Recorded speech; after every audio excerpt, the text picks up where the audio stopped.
What's up, LEGO fans? Welcome to my channel, Pete's Bricks, the LEGO channel for the common LEGO fan. And with the Marvel movie Ant-Man and the Wasp: Quantumania on its way soon, I thought I'd do a whole bunch of LEGO Ant-Man Marvel videos for my channel. I already reviewed the first LEGO Ant-Man set, based on the first Ant-Man movie. That set was from 2015, but today I'm going to review the LEGO set from 2018 based off of the second Ant-Man movie, Ant-Man and the Wasp. If you'd like to see more content like this, make sure to like, leave a comment, and subscribe to the channel. It only takes 1 second. As I said, I'm doing a lot of Ant-Man content. The next video will probably be comparing the 2015 Ant-Man set to the 2018 Ant-Man set. So without further ado, let's jump into my lightbox. Is this set any good? Are the figures cool? And how does this set stand up to today? Okay, here is everything you get in the set. Let's go through some stats first right away. This is set 76109 Quantum Realm Explorers. It cost $19.99 back in 2018,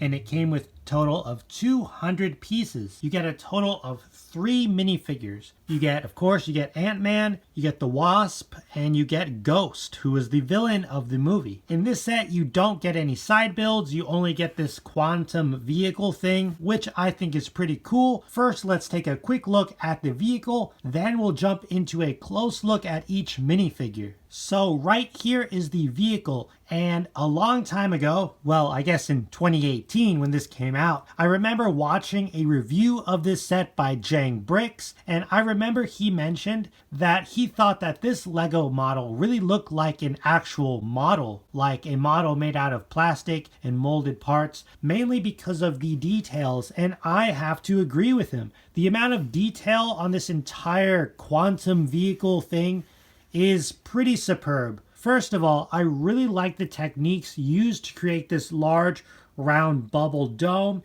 It's actually made out of 3 different pieces. And yes, the parts on the side are printed. There are stickers and other parts of the model, but these are prints.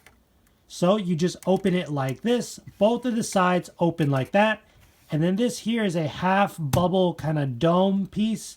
And yeah, it just fits 1 minifigure you can put in there. There's room for a gun in the back. I'll just grab Ant-Man, just sit him right there. He has some controls. First, you want to close this dome, and then these just go on the sides. And yeah, I think that's a pretty good look. A lot of LEGO fans complain about gapping on other vehicles.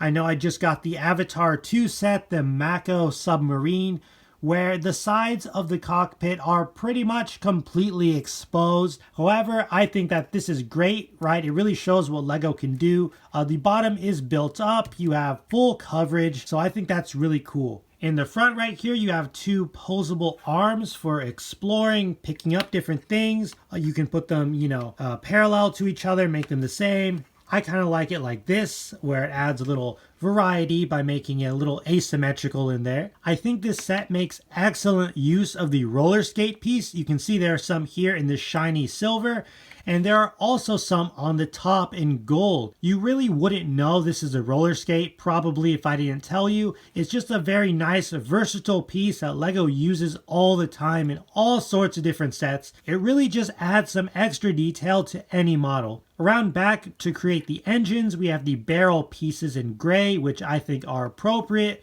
Some more detail even inside of here, parts in there, along with those binocular-like pieces. Also another piece used all the time for detail. I think this is the handle for a bucket. Again, another piece that is used a lot to add extra detail.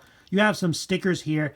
Personally, if you follow this channel, you'll know that I really enjoy placing stickers. That's impossible! Some people like to leave them off. I think you could leave these off, but I just think they add a whole nother dimension of detail. You have silver and gold wires there. You're also going to have some stickers along the side, these long stickers here, and some stickers inside of here to represent even more wires. Personally, I would not leave these off. I would add them. If you really hate putting on stickers, sure, you could leave them off. You still have the prints of this area, which are, I think, more important than the stickers. However, I would just add the stickers. It's really not that big of a deal. Finally, I did want to point out that these over here, these can move, these like thrusters. So you could get all sorts of different poses out of this. You can put them down. You could put them, of course, you could put them up. I can see adults who buy this as a collector just to display. You can get all sorts of poses, but also kids too. Kids can have fun moving these around. And talking about play features, you do have some stud shooters in the front. Again, adults don't really like the stud shooters. Personally, I don't mind them at all. I think if you're a kid, you're going to have fun with these. Plus, these really don't stand out too badly to me. You can remove them if you want, but I honestly think it just adds another layer of detail, right? You can just pretend these are lights and not guns. Yeah, I think everything about this model works very well. It's compact, it's very dense. There are a lot of parts that go into this, both large and small. I think it's a great set and it's very accurate to the source material. Okay, now is the part of the video where we take a look at the minifigures of my set. Probably my favorite part of any review video and my favorite part of sets are the minifigures. Here we have a brand new for 2018 LEGO Ant-Man minifigure. I think this is a big upgrade over the last one, especially the details on the torso and the legs. So the last Ant-Man minifigure came out in the 2015 set, Ant-Man Final Battle. This minifigure, the only thing that's exactly the same to the last Ant-Man minifigure is the helmet, which I think is really, really great. Now, I will be doing a comparison video for the new Ant-Man helmet, the last one used in an Ant-Man minifigure, comparing it to this older helmet. So stay tuned to that. When I make it, you'll see it linked above. But yeah, the details are great. I think the helmet really works. Here is the back. Again, very nice detail. You have the red, the black, the shiny chrome silver. With this Ant-Man figure, you also have a brand new facial expression. I think this is much better than the last one. The last one, LEGO just reused Ezra Bridger's head from Star Wars Rebels. I honestly just thought it was fine, but this is much better. It has the dark brown eyebrows. You have a kind of nervous looking smile on this side, and on the other side you have kind of a fearful, scared expression, which I think is appropriate for the MCU version of the character. Next up we have Wasp, and I'm going to start with the positives. I think that the torso print is fantastic. The details, such as the very, very small little dots that I'm not even sure if my camera can pick up, they are on the golden parts of her torso. I think that looks really good. I like the shaping of everything. The red, the dark blue. This dark blue is one of my favorite LEGO colors. I think this figure of the Wasp features a fantastic back printing. It looks even better than the one they gave to Ant-Man. You have that pack on the back, which is her wings folded up. More red, more gold, dark blue. Really, really great torso. However, that is where the compliments end. I think the wings are okay. No, they're not the most accurate, but they're fine. Just a little leg printing, just a little waist printing would have really made this figure go a long way in terms of detail. And it doesn't help that the arms are completely plain. Usually I see arm printing as more of like a luxury, kind of deluxe figure. Not every figure has to have arm printing, but just a little on the legs would have really, like I said, just gone a really long way. The helmet also isn't doing this figure many favors either. It's just not that good. I suppose an alternative would have been to create a new piece. Instead, LEGO took this existing sort of multi-purpose helmet piece they've been using and just printing for all sorts of different characters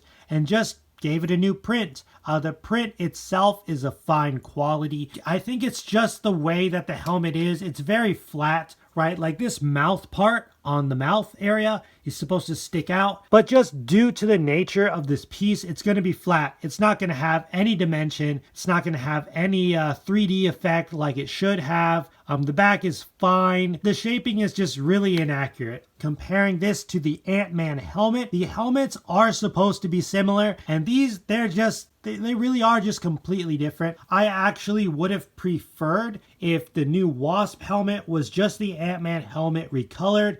Just recolor the translucent red with a translucent yellow. Maybe even just use solid gold. I think that would have been a better alternative as opposed to using a new piece and trying to make it more accurate with the print. I really do think that helmet is kind of a fail. Hopefully with the new Ant-Man set that's rumored to be coming for Ant-Man 3, we'll hopefully get a new Wasp minifigure, and we will hopefully get a brand new mold for her helmet, though I'm really not sure what they're going to do for that. Lastly, here's a picture of her head without the helmet. Yes, this head is not exclusive. It is not new. You can also find this head being used for Princess Leia from Star Wars. Multiple figures of that. I think it's fine, although I always prefer specific heads for specific actors and actresses. Here is the back of the head with a kind of angry expression. I think it works. It works fine, you know, at least it's not another Jyn Erso head that they use for literally everybody. Finally, you have the villain of the set, which is probably my favorite figure you get. I do have to say I like the Ant-Man figure a bit more, and the Wasp figure a bit less than this minifigure. The red canister accessory, I remember watching this Ant-Man movie when it came out.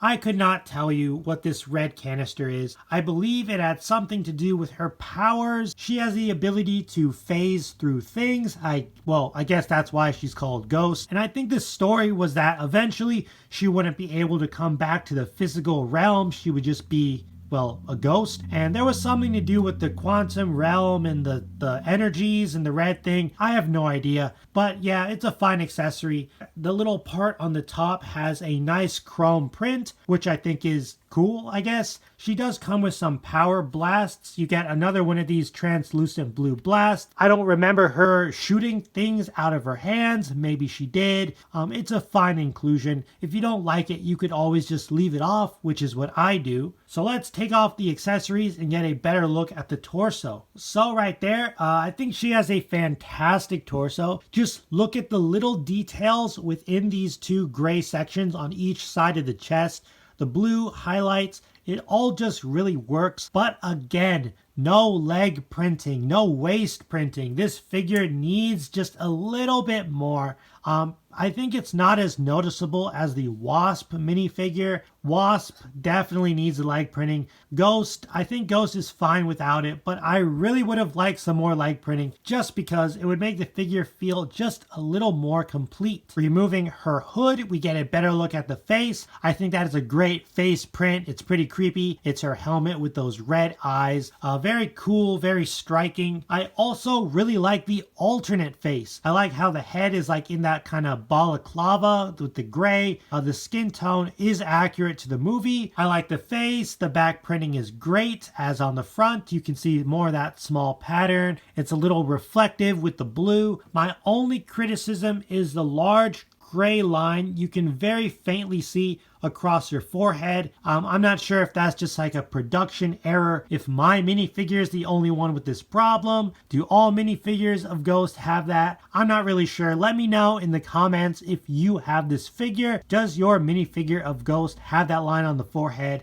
It's a little distracting, I guess, but it doesn't bother me. You could always just attach the hood just like that, and I think it's way less noticeable. Overall, I think this is a pretty good figure. Overall, does this set stand up to 2023, the year I'm recording this review? Yes, the details are great. Stickers, nice. Prints, fantastic. So many small details. The figures do feel very 2023, especially with the lack of leg printing on both the Wasp and Ghost. Ant-Man, however, is an exceptional figure. Probably my favorite figure of Ant-Man that the LEGO Group has made thus far. Compared to sets today, I think $20 is fair. Well, there you have it. I think this is a pretty awesome set. Yes, it stands up to today. The build for the vehicle is fantastic. The details are great.